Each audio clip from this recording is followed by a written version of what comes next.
ومن سيئات أعمالنا من يهده الله فلا مضل له ومن يضلل فلا هادي له وأشهد أن لا إله إلا الله وحده لا شريك له وأشهد أن محمدا عبده ورسوله فإن أصدق الكلام كلام الله وخير الهدي هدي محمد صلى الله عليه وسلم وشر الأمور كل محدثاتها وكل محدثة بدعة وكل بدعة ضلالة وكل ضلالة في النار.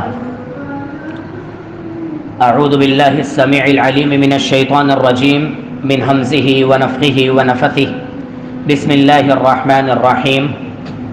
يا أيها الناس اتقوا ربكم الذي خلقكم من نفس واحدة وخلق منها زوجها وبث منهما رجالا كثيرا ونساء واتقوا الله الذي تساءلون به والأرحام إن الله كان عليكم رقيبا.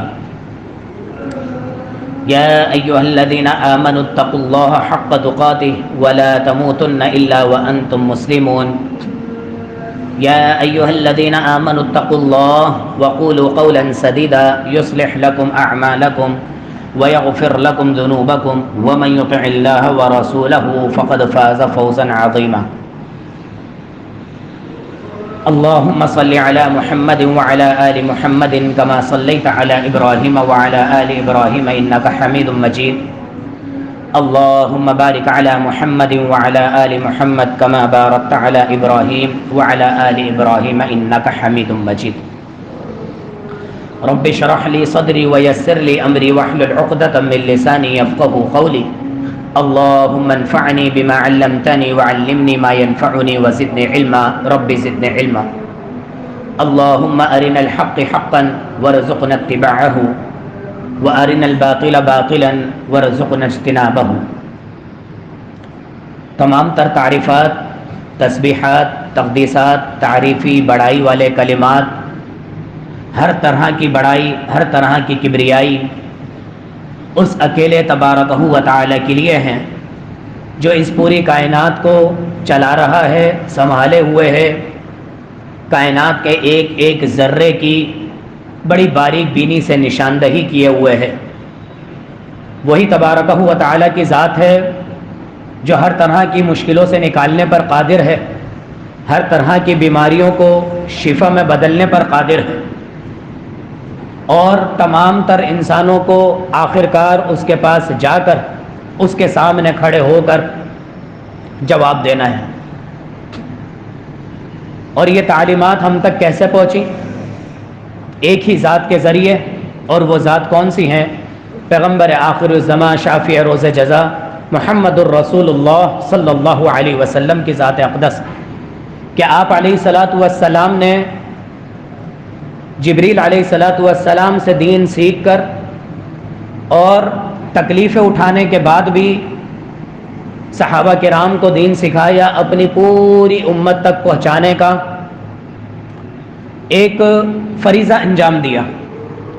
کروڑوں اربوں درود و سلام ہو محمد الرسول اللہ صلی اللہ علیہ وسلم پر.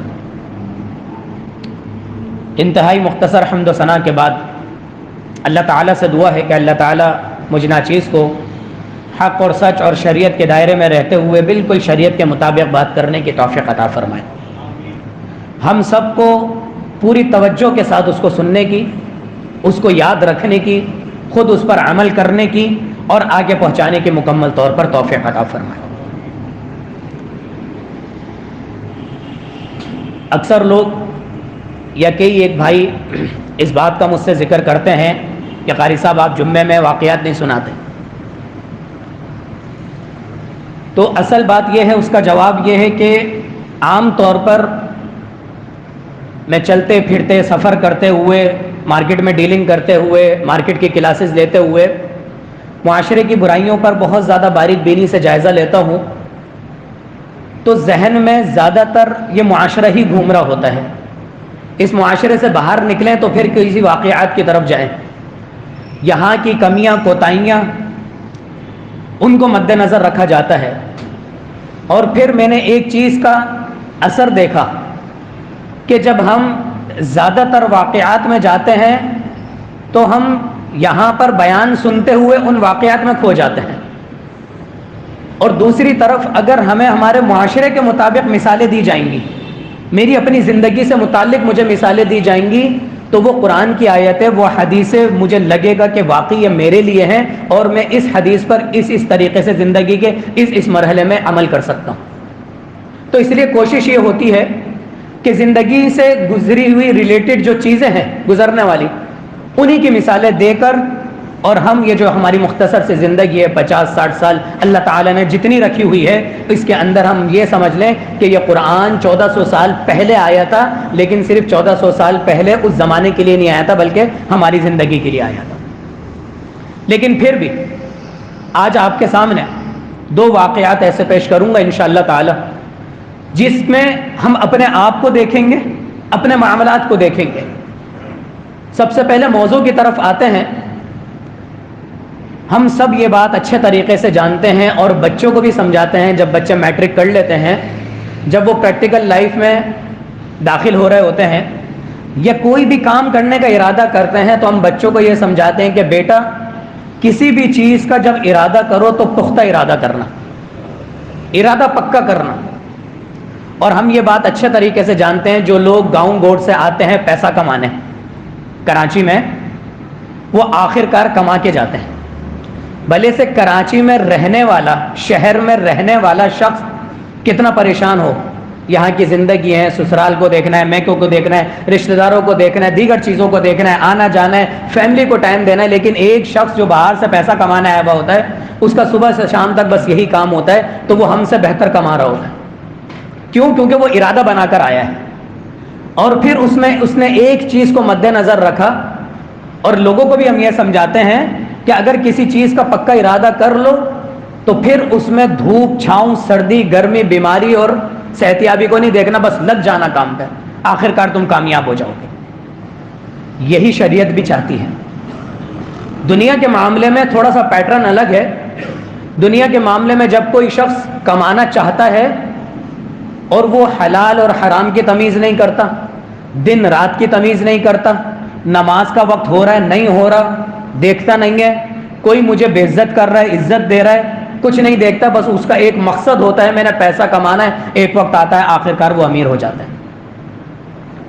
لیکن شریعت یہ کہتی ہے کہ اگر آپ کسی چیز کا ارادہ کر لیں اور اس چیز پر گامزن ہو جائیں تو آپ نے بھی پیٹرن یہی اپنانا ہے، لیکن کس اعتبار سے کہ آپ نے پھر حلال حرام کو دیکھ کر رک جانا ہے، اور آپ کے اوپر کوئی مصیبت آئی ہے یا فراغی آ رہی ہے، بیماری آئی ہے یا صحت مند ہو، اگر آپ نے کسی چیز کا ارادہ کر لیا تو آپ نے اس چیز کی طرف لگ جانا ہے۔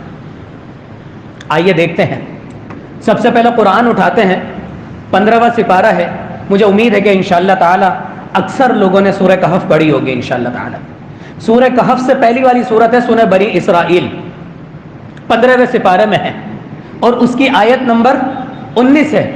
اس میں اللہ تبارک و تعالی نے اس ارادے کا ذکر کیا ہے، اور کیا فرمایا ہے کہ ومن اراد الآخرۃ، کوئی بھی شخص، ومن کوئی بھی شخص، اراد الآخرۃ ارادہ کرتا ہے آخرت کا، کوئی بھی شخص اگر ارادہ کر لیتا ہے آخرت کا، وسعى لها، اور پھر کوشش کرتا ہے لہا اس کے لیے، وسعى لها سعيها اسی کی کوشش کرنا۔ کیا مطلب؟ یعنی کہ کوشش کرتا ہے اس کی اور پھر اسی کی کوشش کرنا۔ اس کا کیا معنی ہے؟ ایک ہی لفظ کو 2 بار کیوں ذکر کیا؟ اکثر لوگوں کو ہم دیکھتے ہیں جب کوئی بچہ ہمارے پاس کام پر آتا ہے، ہاں بیٹا کام کرو گے؟ جی بالکل کام کریں گے۔ صبح وقت پر آؤ گے؟ جی بالکل آئیں۔ کام سیکھو گے؟ جی بالکل سیکھیں گے۔ 1 مہینہ گزرتا نہیں ہے، اس کے ڈرامے شروع ہو جاتے ہیں، سستی آ جاتی ہے، لاپرواہیاں آ جاتی ہیں، کام کے اندر وہ توجہ اور وہ فوکس نہیں رہتا۔ اس کا مطلب ہے جو آپ پہلے بات کر رہے تھے آپ کی بات میں سچائی نہیں ہے، آپ کا ارادہ پختہ نہیں ہے، آپ اس کی کوشش نہیں کر رہے، آپ کے اندر مستقل مزاجی نہیں ہے، آپ 1 مہینے میں کے اندر ہی تھک گئے اور سست ہو گئے، ساری آپ کی توجہ دوسری طرف چلی گئی، موبائل کے اندر بٹ گئی، دوستوں کے ساتھ جب نئے نئے آئے تھے تو بڑی کام پر توجہ دی، پھر دوستوں کے ساتھ یا لوگ دوست بن گئے، ان کے ساتھ ہنسی مذاق میں وقت گزر گیا. تو یہاں پر یہ بات سمجھائی جا رہی ہے وَمَنْ أَرَادَ الْآخِرَةَ وَسَعَى لَهَا، جو شخص ارادہ کرتا ہے آخرت کا، اس کے لیے کوشش کرتا ہے، سعیها، اسی کی کوشش کرنا، اسی کی کوشش کرنا. اور کیسی ہوتی ہے کوشش؟ آئیے دیکھتے ہیں. سنن نسائی کی حدیث ہے اور حدیث نمبر ہے 1955. اس میں ایک واقعہ آتا ہے ایک صحابی کا. اور واقعہ کیا ہے؟ اللہ اکبر کبیرہ. صحابی بیان کرتے ہیں کہ ایک اعرابی شخص تھا، ایک اعرابی شخص تھا، صحابی کا نام نہیں ہے، اور اس نے اسلام قبول کیا. اسلام قبول کرنے کے بعد اس نے ہمارے ساتھ جنگ لڑی، جہاد کیا. جہاد میں جیت ہوئی، مال غنیمت آیا، اور نبی صلی اللہ علیہ وسلم نے مال غنیمت سب کو بانٹا. اور جب آپ صلی اللہ علیہ وسلم مال غنیمت بانٹ رہے تھے تو وہ صحابی وہاں پر موجود نہیں تھے. آپ نے ان کے ساتھیوں کو ان کا حصہ دے دیا کہ یہ فلاں فلاں شخص کا حصہ ہے، یہ اس کو دے دینا. ان کے ساتھی ان کے پاس، صحابی کے پاس سامان لے کر پہنچ گئے کہ یہ مال غنیمت میں سے آپ کا حصہ نبی صلی اللہ علیہ وسلم نے دیا ہے. وہ صحابی وہ سامان لے کر دوبارہ نبی صلی اللہ علیہ وسلم کے پاس آتے ہیں، اور آتے ہیں اور وہ سامان آپ کے پاس رکھ کر فرماتے ہیں کہ میں نے اس لیے اسلام قبول نہیں کیا تھا کہ میں جنگ لڑوں اور مجھے مال غنیمت میں سے یہ حصہ ملے. اللہ اکبر. کہ نعوذ باللہ نبی صلی اللہ علیہ وسلم کی نیت خراب تھی؟ نہیں. جو انہوں نے بتایا، انہوں نے اپنا ارادہ بتایا. انہوں نے کہا میں اس لیے اسلام قبول نہیں کیا تھا، بلکہ میں نے تو اس لیے اسلام قبول کیا تھا کہ میں دشمن کے سامنے جاؤں، لڑوں، جہاد کروں، اس کو قتل کروں، اور پھر ایک وقت ایسا ہے کہ دشمن کا تیر یہاں میرے حلق میں جا کے لگے اور میں شہید ہو جاؤں اور اللہ کی مجھے جنت مل جائے. انہوں نے یہاں پر انگلی کا حلق کے اوپر اشارہ رکھ کر بتایا، اور وہ سامان نبی کریم صلی اللہ علیہ وسلم کو واپسی دے دیا اور چلے گئے. اور پھر صحابہ کرام فرماتے ہیں کہ دوبارہ سے جنگ کا وقت آیا. آپ صلی اللہ علیہ وسلم نے جہاد کے لیے کال کی. تمام کے تمام صحابہ کرام جہاد کے لیے گئے، اور پھر معرکہ لڑا، اور پھر جنگ ہوئی. ایک جنگ ہوئی، ایک لمبی جنگ ہوئی، کئی صحابہ کرام شہید ہوئے. اس میں نبی کریم صلی اللہ علیہ وسلم ایک شخص کو تلاش کرنے لگے، اور تلاش کرتے کرتے آپ نے فرمایا کہ اس شخص کو دیکھو جس نے یہ بات کہی تھی، اس کو بتاؤ کہاں پر ہے وہ.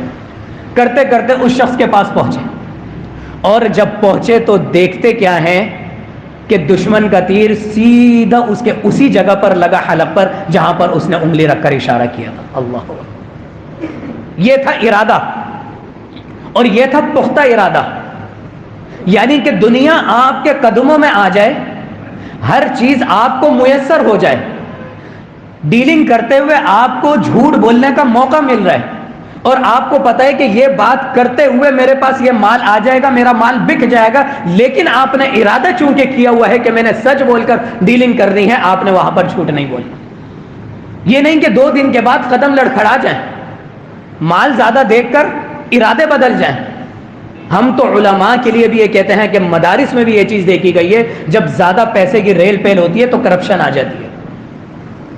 صرف عام آدمی نہیں، صرف حکومتی لوگ نہیں، صرف بڑے غیر پڑھے لکھے لوگ نہیں، علماء تک. یعنی کہ ہر شخص کے اندر یہ ایک عنصر موجود ہے کہ اگر وہ اپنے ارادے میں پختہ نہیں ہے، اللہ کا ڈر اگر اس نے اپنے اندر نہیں رکھا ہوا، تو جہاں اس کو موقع ملے گا وہ گناہ کر جائے گا، یا دنیا اس کے قدموں میں آ جائے گی.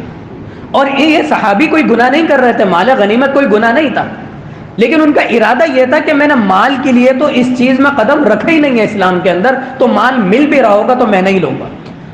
اور اس موقع پر نبی صلی اللہ علیہ وسلم نے کیا فرمایا؟ اللہ اکبر. جب آپ نے دیکھا کہ ٹھیک اسی جگہ دشمن کا تیر آ کے لگا ہے جہاں پر حلق پر اس نے نشان لگایا تھا، ہاتھ لگایا تھا، نبی صلی اللہ علیہ وسلم نے فرمایا صدق اللہ، اللہ تعالیٰ نے اسے سچ کر دکھایا. فصدقہ، کیونکہ یہ سچا تھا. یہ آپ صلی اللہ علیہ وسلم کے حدیث کے الفاظ ہیں. خود بھی آپ لوگ پڑھیے گا، سنن نسائی کی حدیث ہے، حدیث نمبر 1955، 1955. 5 منٹ لگیں گے سرچ کرنے میں، اور 5 منٹ لگیں گے پڑھنے میں، اور زندگی لگ جائے گی اس پر عمل کرنے میں. ارادے پختے ہونے چاہیے. میرا اور آپ کا ارادہ پکا ہونا چاہیے، ہمارے قدم لڑکھڑانے نہیں چاہیے. اگر واقعی ارادہ ہے نا کہ میں فجر میں اٹھوں گا، تو اللہ کی قسم رات کو شادی میں جائیں، رات کو دوستوں میں جائیں، کتنی تھکن کیوں نہ ہو، آنکھ ضرور کھلے گی، آنکھ ضرور کھلے گی. پھر آپ کی اپنی ہمت ہے، آپ کا اپنا تقوی ہے، آپ کا علم ہے، یا آپ کا تقوی ہے، اللہ سے ڈر ہے، آپ کا ارادہ ہے کہ آپ گھر سے اٹھ کر مسجد کی طرف چل کر جاتے ہیں یا نہیں جاتے. کیونکہ اس کے بعد اگر آپ نے یہ سوچا کہ میں 5 منٹ کے بعد اٹھتا ہوں اور الارم بند کر دیا، تو شیطان اس وقت اور زیادہ تھپکتے ہی دیتا ہے، اور اس کے بعد پھر ایسی آنکھ لگتی ہے کہ سورج نکلنے کے بعد ہی پھر آنکھ کھلتی ہے. تو اگر ارادہ پکا ہے تو پہلی دفعہ میں اپنے آپ کو ہمت پکڑ لیں. اگر آپ نے ارادہ کیا ہے کہ میں نے جھوٹ نہیں بولنا، تو سامنے جتنا فائدہ آپ کو نظر آ رہا ہو اور سچ بولنے پر ظاہری طور پر جتنا نقصان ہو رہا ہو، انسان ہے، غلطی ہو جاتی ہے، اس سے غلطی کر لی، والدین نے پوچھ لیا کہ بیٹا یہ کام کیا تھا، بتانا پڑے گا. والدین ڈانٹیں گے. یا معاملہ ہے، دکان کے آنر ہے، دکان دیر سے آئے اور پوچھا کہ رات کو کتنے بجے سوئے تھے. اگر سچ بولیں گے تو وقتی طور پر وہ ناراض ہوں گے کہ میں رات کو 3 بجے سویا تھا. پھر وہ نصیحتیں کریں گے، 4 گھنٹے لگا دیں گے، شاید پورا دن ناراض رہیں، لیکن اللہ کی قسم یہ نام اعمال میں سیدھے ہاتھ کی طرف جو آپ کے نیکی لکھی جائے گی، یہ کل قیامت کے دن آپ کے لیے جنت میں جانے کے لیے آسانی ہوگی. کیونکہ آپ نے سچ بولا، اور سچ بول کر وقتی طور کی برائی لے لی اپنے سر پر، لیکن جھوٹ بول کر آپ نے جھوٹی عزت نہیں کمائی. یہ ہے ارادہ، پکا ارادہ، پختہ ارادہ. وسعى لها، اس کی کوشش میں تو ہم لگے ہوئے ہیں، ہر شخص آخرت کی کوشش میں لگا ہوا ہے. وسعى لها سعيها، اسی کی کوشش کر رہے ہیں کیا ہم؟ میں اپنے لباس کو دیکھ لوں، میں اپنے چہرے کو دیکھ لوں، میں داڑھی کاٹتے ہوئے دیکھ تو لوں کہ یہ سنت کے بال اس گٹر میں جا رہے ہیں جہاں پر غلاظت ہے، نعوذ باللہ. میں شادیوں میں اپنی خواتین کو دیکھ تو لوں کہ ان کو وہ لوگ کس نظر سے دیکھ رہے ہیں. پہلے کی نیت پہ تو ہم پھر کہہ سکتے تھے، آج کل کسی کی نیت پہ بھروسہ نہیں ہے، یہ موبائل نے سب کی نیتیں خراب کر دی. ایک فیس بک بھی ہم چلاتے ہیں تو کس قدر خواتین کی کیسی تصویریں آتی ہیں، تو انسان کے اندر خواہشات بڑھتی ہیں. اور میں آپ کو اور بتاؤں اپنے تجربے کی بات. ہمارے ایک قریبی رشتہ دار ہیں، وہ شادی ہال کا کام کرتے ہیں، یعنی کہ ہال میں مینیجر ہیں. اکثر وہ اسی بات کا ذکر کر رہے ہوتے ہیں کہ روزانہ جو ہے وہ ہمارے اندر شیطانی خیالات آ رہے ہوتے ہیں. کیوں؟ مجبوری ہے ان کی، انہوں نے کام کو مینیج کرنا ہے، تو روزانہ تیار ہوئی ہوئی عورتیں ان کے سامنے آتی ہیں، نظر پڑتی ہے. وہ روکتے ہوں گے اپنے آپ کو، لیکن اس قدر ان کے سامنے آتی ہیں تو کہتے ہیں کہ ہمارے لیے پریشانی ہو جاتی ہے. لیکن بھائی کیا کریں، آپ کے لیے اس طرح کی آزمائش ہے، کسی اور کے لیے کسی طرح کی آزمائش ہے. ہر شخص کی فیلڈ میں اس کے اپنے طرح کی آزمائش ہے. ہر شخص کی فیلڈ میں دیکھ لیں آپ، کسی نہ کسی فیلڈ میں کوئی نہ کوئی ایک ایسا کام ہوتا ہے جس سے آپ نے روزانہ بچنا ہے.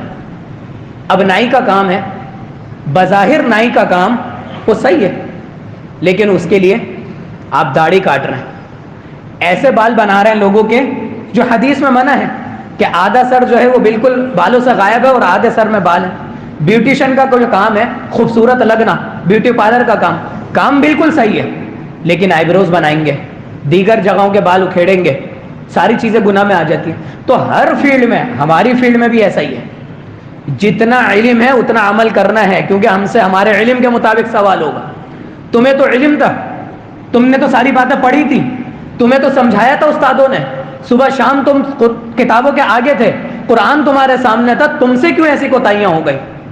ہر شخص سے اس کی فیلڈ کے متعلق وہ ہر وقت آزمائش میں رہتا ہے. تو کوئی شخص یہ نہ سوچے کہ مجھ پر سب سے زیادہ آزمائش نہیں. بس ارادہ میں نے اور آپ نے پکا کرنا ہے، ارادہ پختہ کرنا ہے، تو اللہ تبارک و تعالی ہمارا ساتھ دے گا. اللہ تعالی ہمیں سچا کر دکھائے گا. اور ایک وقت آئے گا کہ جو لوگ ہم سے ناراض ہو جاتے ہیں دین پر عمل کرنے کے لیے، ایک وقت آتا ہے کہ وہی لوگ پھر بعد میں کہتے ہیں کہ نہیں، اس وقت اس فلانا شخص نے اپنے اوپر بلائی لے لی تھی لیکن دین کی مخالفت نہیں کی تھی. یہی پردے کے معاملات دیکھ لیجئے، یہی شادی بیاہ میں جو تصویروں اور گانوں کے معاملات ہوتے ہیں، ہم دوسروں کو منع کرتے ہیں، لیکن جب خود امپلیمنٹ کرنے کا ٹائم آتا ہے، اگر ہم سادے طریقے سے، اور سادے طریقہ مطلب یہ نہیں ہے کہ آپ لوگوں کو ہی نہ بلائیں، مہمانوں کو بلائیں، بھرپور بلائیں، بھرپور مہمان نوازی کریں، انہیں وقت دیں، اچھے سے اچھا کھانا کھلائیں. اس میں کوئی قباحت نہیں ہے، بس کھانے کو ضائع ہونے سے بچائیں. باقی جو حرام کردہ چیزیں ہیں، تصویریں، گانے اور بے پردگی، پارٹیشن نہ کرنا، یعنی کہ آپ خود اس کو ایک فیسلٹی مہیا کر رہے ہیں پارٹیشن نہ کر کے کہ بھائی آپ آؤ اور اندر آ جاؤ. آپ پارٹیشن کر دیں، اس کے بعد بھی اگر کوئی اندر گھس جاتا ہے تو وہ اس کا گناہ ہے، اس کے ساتھ ہے. ارادہ پکا ہونا چاہیے. اس کے علاوہ دوسرا واقعہ ہے، سنن ابو داؤد کی حدیث ہے اور حدیث نمبر ہے 1320، اور یہ آپ کو حدیث سنن نسائی میں بھی مل جائے گی، دیگر کتب میں بھی مل جائے گی. اور حدیث کیا ہے؟ ربیعہ بن کعب رضی اللہ تعالیٰ عنہ صحابی ہیں نبی صلی اللہ علیہ وسلم کے. مختلف طریقے سے یہ واقعہ احادیث کے اندر موجود ہے، میں خلاصہ کر کے بتاتا ہوں آپ کو. وہ آپ صلی اللہ علیہ وسلم کے لیے رات کے پہر میں آپ کے حجرے کے باہر آ کر بیٹھ جایا کرتے تھے پانی کا برتن لے کر. اللہ اکبر. اور کیا سوچ کر آتے تھے کہ شاید کبھی آپ کو ضرورت پڑے گی پانی کی وضو کے لیے تو میں آپ کو پانی دے دوں گا. یعنی کہ روزانہ اپنی نیند اس وقت خراب کر کے ایسی جگہ پر آگے بیٹھنا کہ شاید آپ صلی اللہ علیہ وسلم اٹھتے تو آپ تھے اور پانی نہ ہو، اور پانی ڈھونڈنے کے لیے آپ حجرے سے باہر آئیں تو میں آپ کو برتن دے دوں گا. یہی ایک بہت بڑی نیکی تھی. اور وہ بیٹھتے تھے. ایک مرتبہ نبی صلی اللہ علیہ وسلم باہر آئے اور دیکھا کہ ربیعہ بن کعب جو ہیں وہ باہر بیٹھے ہوئے ہیں. پوچھا کہ خیریت تم یہاں کیسے؟ کہنے لگے میں تو اکثر یہاں پر آ کے بیٹھتا ہوں اس غرض سے کہ آپ کو شاید وضو کے لیے پانی کی ضرورت ہوگی تو میرے پاس یہ برتن ہے پانی کا. اللہ اکبر. آپ خوش ہو گئے، اور آپ نے خوش ہونے کے بعد کیا کہا کہ سوال کرو، مانگو، جو مانگو گے انشاءاللہ تعالی ملے گا. آج اگر میرے اور آپ کے پاس کوئی ایسا شخص آ جائے جس کے پاس اتھارٹی بھی ہو، جس کے پاس ساز و سامان بھی ہو، جو دینے پر قادر بھی ہو. نبی علیہ الصلوۃ والسلام خود دینے پر قادر نہیں تھے، لیکن نبی صلی اللہ علیہ وسلم ہاتھ اٹھا کر جو دعا کرتے تھے، جو دعا کر دیں. اللہ اکبر. ابھی صحابہ کرام مسجد سے باہر بھی نہیں نکلتے تھے اور دعا قبول ہو جاتی تھی. تو آپ علیہ الصلوۃ والسلام نے کہا سل، مانگو، سوال کرو، بولو تمہیں کیا چاہیے. اور سوال کرنے والے پر بات دیکھیں آپ، اس نے کیا کہا؟ اسألوک، میں آپ سے سوال کرتا ہوں مرافقتک فی الجنتی، کہ جنت کے اندر مجھے آپ کا پڑوس چاہیے. اللہ اکبر کبیر. دنیا قدموں میں کچھ بھی مانگ سکتے تھے. یہ عمل ویسے ہی ان کا جنت کا تھا. کیا وہ صحابی فجر کی نماز نہیں پڑھتے ہوں گے؟ کیا وہ صحابی سچ نہیں بولتے ہوں گے؟ کیا وہ نظروں کی حفاظت نہیں کرتے ہوں گے؟ تو جو وہ جنت کا سوال کر رہے ہیں، جنت تو ان کی الحمدللہ پکی تھی. ہمارا تو حسن ظن یہی ہے تمام صحابہ کرام کے بارے میں، رضی اللہ عنہم ورضوا عنہ. پھر بھی وہ سوال کر رہے ہیں کہ نبی صلی اللہ علیہ وسلم میں آپ سے سوال یہ کرتا ہوں کہ جنت کے اندر مجھے آپ کا پڑوس چاہیے. اللہ اکبر. برابر میں نبی کریم صلی اللہ علیہ وسلم جب دل چاہے چلے گئے آپ صلی اللہ علیہ وسلم کے پاس، گپ شپ ہو رہی ہے، حال چال پوچھ رہے ہیں. یہی تو جنت ہوگی انشاءاللہ تعالی. ہم یہی تو کہتے ہیں کہ خود سوچیں کہ جب دل چاہے گا حضرت ابوبکر صدیق رضی اللہ عنہ ملنے چلے جائیں گے. سمندر کے کنارے بیٹھے ہیں، وہ ان سے باتیں کر رہے ہیں، گپ شپ لگا رہے ہیں، حال چال پوچھ رہے ہیں، زندگی کے حالات پوچھ رہے ہیں. حضرت علی بن ابی طالب کے پاس چلے گئے، عبد الرحمن بن عوف کے پاس چلے گئے. اس سے پہلے اللہ تعالیٰ ہمیں بھی جنت میں داخل کر دے. اللہ تعالیٰ سے دعا ہے کہ اللہ تعالیٰ ہمیں بھی جنت الفردوس میں داخل کر دے، ہم سے وہ اعمال کروا لے اور پھر اپنی رحمت کے ساتھ ہمیں بھی جنت میں داخل کر دے. تو وہ کہتے ہیں کہ میں جنت میں آپ کا ساتھ چاہتا ہوں. اللہ اکبر. آپ علیہ الصلوۃ والسلام نے فرمایا او غیرک، اس کے علاوہ کچھ اور مانگ لو. اس کا مطلب یہ تھا دوسری طرف کہ یہ تو پکا ہے انشاءاللہ تعالی، جنت تو تمہیں ملے گی انشاءاللہ. کچھ اور چاہیے، کچھ اور مانگنا چاہتے ہو؟ میں کہا بس یہی چاہیے، یہی چاہیے. دنیا قدموں میں بتانے کا مقصد یہ ہے میں نے اور آپ نے سب سے پہلے اپنے اوپر کام کرنا ہے. دوسروں کی بات کی ہے.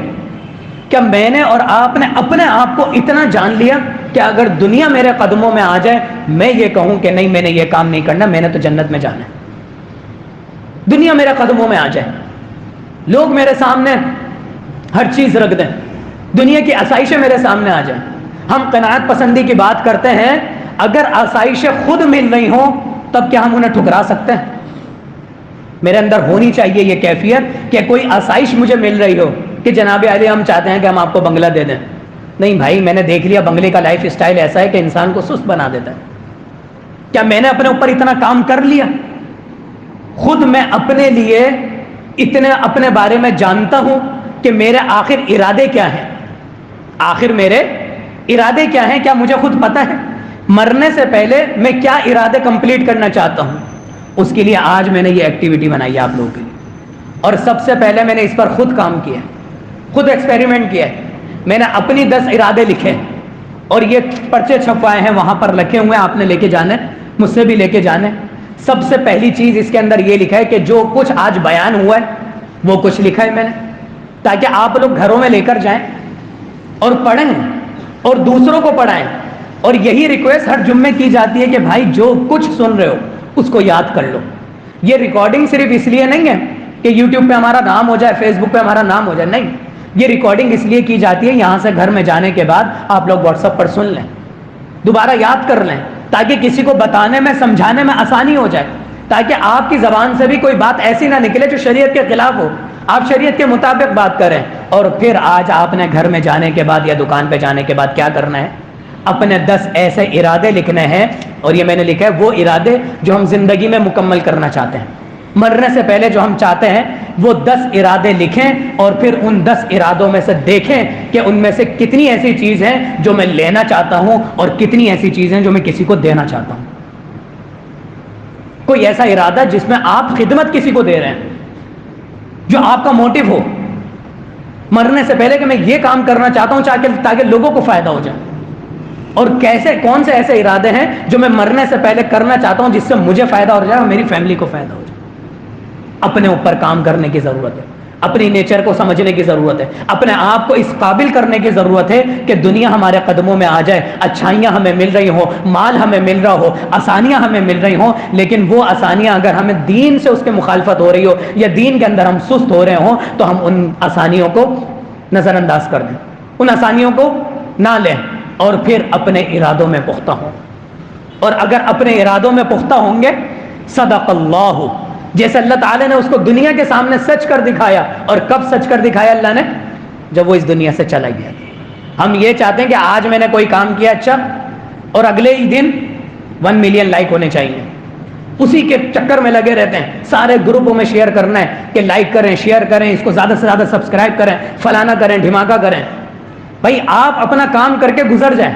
اور اس حدیث کی سب سے اچھی بات میں بتاؤں مجھے کیا لگتی ہے پرسنلی، جب میں نے یہ حدیث پڑھی، حدیث نمبر 1955 سنن نسائی کی، کہ ایک اعرابی شخص، اس میں صحابی کا نام نہیں ہے، اللہ اکبر، یعنی کہ صحابی کا نام نہیں ہے اور آج ان صحابی کا ذکر ہو رہا ہے،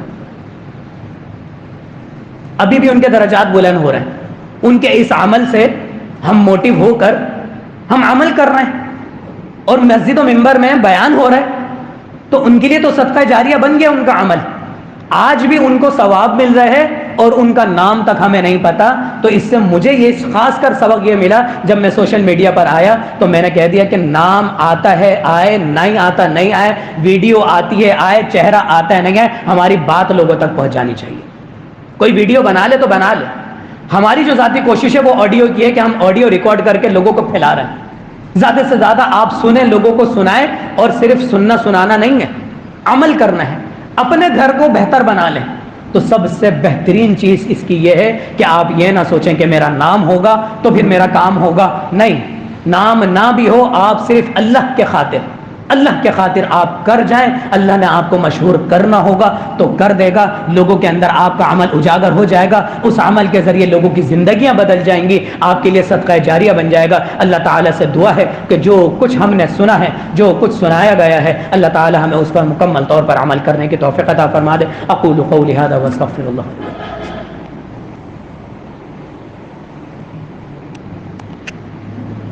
نحمده ونصلي على رسوله الكريم اما بعد. چند دعائیں ہیں. ایک بھائی ہمارے نمازی، ان کی بیٹی کا پیپر ہے، امتحان میں کامیابی کے لیے انہوں نے خاص کر دعا کروائی ہے، اور وہ کس طریقے سے اپنی بیٹی کو پڑھا رہے ہیں ان کے گھر کے حالات میں خود بہتر طریقے سے جانتا ہوں، بذات خود مل چکا ہوں. تو اللہ تعالیٰ ان کے لیے آسانیاں کرے اور ان کی بیٹی کی عزت کی حفاظت کرتے ہوئے، دین کی حفاظت کرتے ہوئے اس کو کامیابی عطا فرمائے، اور اس کی اس دنیاوی پڑھائی کے ذریعے اس کا دین بھی اچھا کر دے. دین کی تعلیم ضروری ہے، اور وہ الحمدللہ دین کی تعلیم بھی دلوار ہے. تو دین کی تعلیم بھی ضروری ہے اور دنیا کی تعلیم بھی جہاں تک طاقت ہے وہاں تک بیٹیوں کو بھی اور بیٹوں کو بھی دلوانی چاہیے، اس میں کوئی قباحت نہیں، جہاں تک ضروری ہے. اس کے علاوہ کتنے ہی لوگ ایسے ہیں جنہوں نے ہم سے بیماریوں کے لیے دعا کروائی ہے، اور ہم سب کے لیے دعا کرتے ہیں. کچھ لوگ یاد نہیں رہتے، تو یا اللہ جتنے لوگوں نے ہم سے کہا ہے ان سب کی ہم نیت کرتے ہیں، یا اللہ ان تمام تر لوگوں کو شفا کاملہ عاجلہ عطا فرما دے. اور خاص کر ہم ان لوگوں کے لیے بھی دعائیں کرتے ہیں جنہوں نے ان صفوں کے لیے ہمارا ساتھ دیا، اس میں رقم ملائی، اس میں ہماری مدد کی. آج یہ صفیں بچھائی گئی ہیں، اور یہی ایک ہمارا ارادہ تھا کہ نمازیوں کو آسانی ہو جائے، نہ کوئی اس میں دکھلاوا نہ کوئی کچھ، کہ نمازیوں کو لیے آسانی ہو جائے.